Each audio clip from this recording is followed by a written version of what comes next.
My proposed legislation is a mandated increase in the number of inpatient beds in all local, state, and federal hospitals, specifically designed for patients who suffer, specifically designated to treat patients who suffer from mental illness.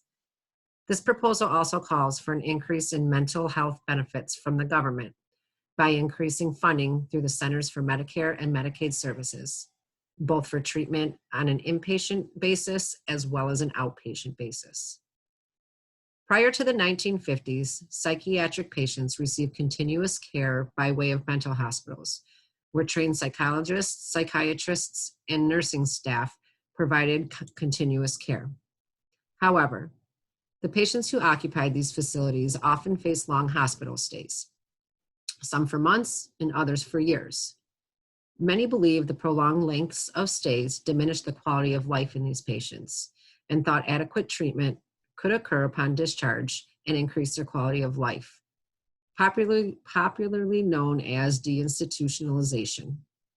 It is important to point out that the decision to transition these patients back to their communities was partly driven by the adoption of government funding for psychiatric patients. The Centers for Medicare and Medicaid Services announced coverage for psychiatric care on an outpatient basis. However, this extension of benefits came with severe restrictions that proved to only cover a select number of patients diagnosed with a mental illness.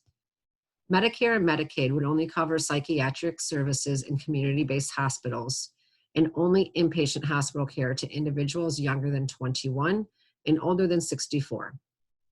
Since moving to deinstitutionalization of psychiatric patients, psychiatric bed shortages in the United States have continuously declined year over year.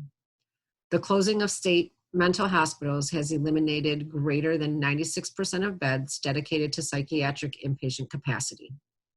This reduction in resources has had grave effects on reduced continuity of care, increased number of incarcerated individuals, increase in crime rates in communities, and a decrease in community awareness and support. The United States needs to shift mental health services back to the trained practitioners within hospitals and outpatient facilities and move away from privately funded local, state, and federal penitentiaries, which is also the primary source of mental health delivery in the United States.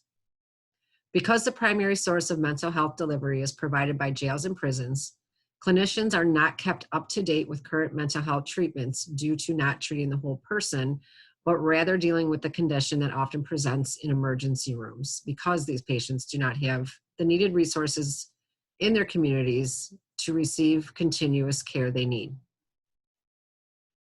This method of treatment often results in prescribing medications that may not be effective long-term and could attribute to addiction problems within the community. Additionally, the lack of continuity of care results in an increase of crime rates and continues to feed the already overcrowded Department of Justice because of recidivism rates.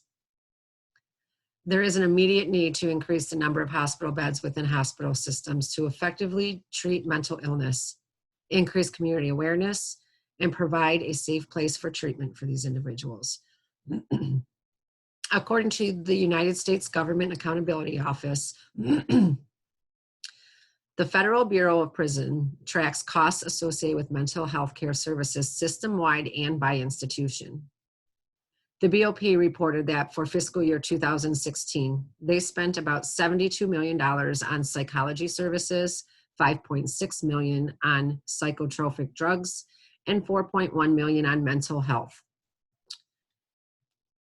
Patients who receive mental health treatment within BOP are not strapped with the costs associated with this care. However, patients who suffer from a mental health disorder and rely on their private health insurance and treatment from hospitals and other facilities average an out-of-pocket cost of $38,250 over a 3-year period. The community need to increase the number of hospital beds is great in order to reduce the way emergency rooms are utilized and make them available for the emergencies in which they were designed and intended for. Unfortunately, psychiatric patients often resort to seeking services on an emergent basis because they have few alternatives for care. The benefits of this proposal would reduce the financial burden on taxpayers, as this is where a portion of funding comes from for local and state jails and prisons, where mental health care is rendered currently. Increasing dedicated hospital beds expands resources within communities to effectively and adequately treat mental illness based on individual needs versus a generalized approach, which is often done by administering medications but rarely followed up on. Increased federal funding through the Centers for Medicare and Medicaid Services would benefit more individuals who suffer from mental illness, reduce their out-of-pocket expenses, and would continue to have a positive impact on communities by reducing crime rates and offering education regarding mental illness.